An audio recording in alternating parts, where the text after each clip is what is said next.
Hello mga kapuyat! Happy New Year! Today's vlog, i-discuss ko yung all about Victory Liner Royal Class. So, ayan yung lounge area nila sa Cubao Terminal. Dito kayo mag-i-stay while waiting for the bus to arrive. So, yan yung bus. Ordinary lang siyang tingnan sa labas. Katulad lang siya ng ibang buses. At sa loob, yun lang yung iba. And then yung fare is 1,500 pesos from Cubao to Baguio, and then another 1,500 from Baguio back to Cubao. So all in all, 3,000 round trip. And then for kids, 4 feet below is free kasi isasama mo na lang siya dun sa space mo. But 4 feet above, same price na, 1,500 per way. So yan yung aisle. Medyo masikip siya dahil tatlong seats yung pinagkasya nila. Tapos sa baba at sa taas. So all in all, may 26 passengers sa loob ng isang buong bus. So yung napili namin is dun sa baba kasi parang feeling ko mag-struggle ako kung dun ako sa taas mag-stay. Kasi nag-book kami online. And online pa lang, pwede ka na rin pumili kung saang seat ka. Tapos ang mangyayari is papalitan mo na lang siya ng actual ticket. Pagdating mo dun sa station, ipapakita mo na lang yung screenshot nung pinagbayaran mo online.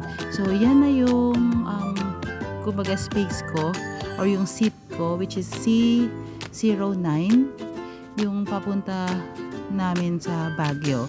So yan yun, kung medyo claustrophobic ka at medyo takot ka sa mga masisikip na lugar, siguro mag-i-struggle ka dito. Pero yan yung legroom, okay naman siya. Okay na okay siya. Sa height ko, I'm 5'4". Siguro kung dun sa husband ko medyo mag-6 na 6-footer, medyo mahihirapan din kasi medyo sikip na siguro sila doon. Pero sa height ko, okay na okay naman. So may sariling aircon, dyan, dalawa, ayan. So, choice ka kung gusto mong i-open or i-off. Tapos, yan, may curtain for privacy. O, diba? Tapos, may ihiga mo. So, napaka-komportable. Tapos, sa loob, may USB port para makakapag-charge ka. May sarili kang ilaw na pwede mong i-on and off din.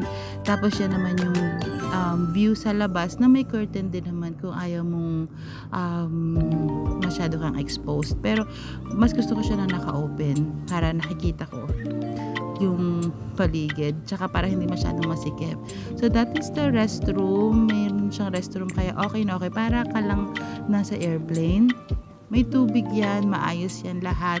Gumagana yung flash, gumagana yung bidet, may tissue, mirror, and may soap dispenser. So, okay siya lahat.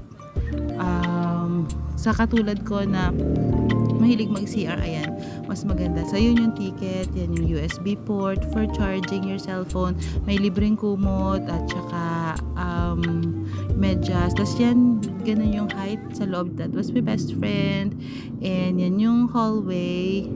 Medyo masikip. Pero okay naman, may libre na empanada at saka water.